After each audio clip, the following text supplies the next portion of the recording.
barrière. Et de là, j'ai commencé à les sortir un par un et à les faire sortir.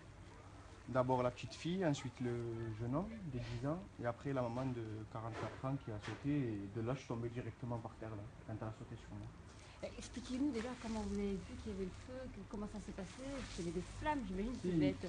il y avait des flammes qui sortaient déjà. Eux, c'est déjà cramé, déjà brûlé. Ils avaient les habits qui commençaient à prendre. Et de là, après, ils ont commencé à. Je leur ai dit de sauter, ils ont sauté.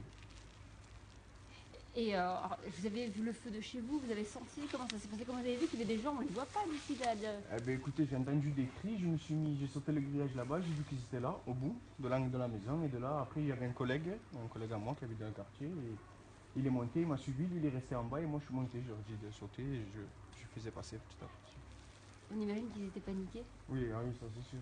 J'étais paniqué, ouais. Vous pleurez déjà les trois.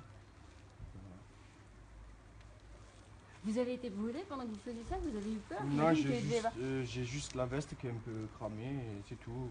Mais vous avez eu peur, j'imagine qu'il y avait des flammes de partout. Oui, mais sur le coup, après, quand on voit les enfants, on n'a pas hésité à y aller, hein. Pas hésité. Vous n'avez pas eu peur du feu. Si, quand même, un peu, mais après, c'est les enfants avant tout. Qu'est-ce que ça vous fait aujourd'hui de revenir devant cette maison qui est cramée de haut en bas? Mais déjà, je suis content pour les parents qui s'en sortent bien avec les enfants. Et la maison, après, c'est le cas. Mais vous réalisez maintenant ce qui s'est passé? Je suis encore choqué, j'y crois pas trop. Quand je vois les dégâts qu'il y a, c'est choquant.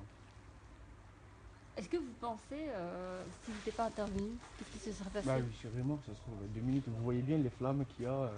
Le toit, il allait tomber. 2-3 minutes, il serait. Vous pouvez constater, hein. Voilà.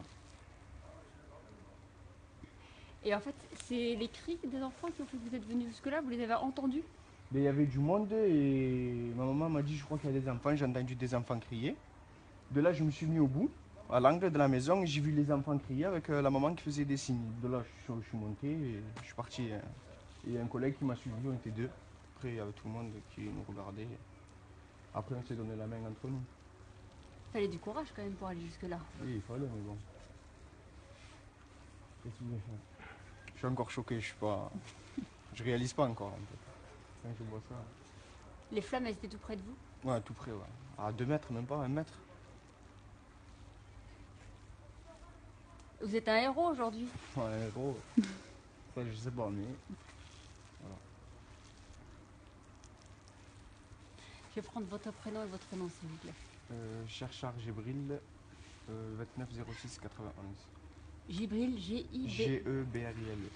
G-E-B-R-I-L-E. Merci beaucoup. Et vous avez eu la médaille du courage. Courage. Bravo.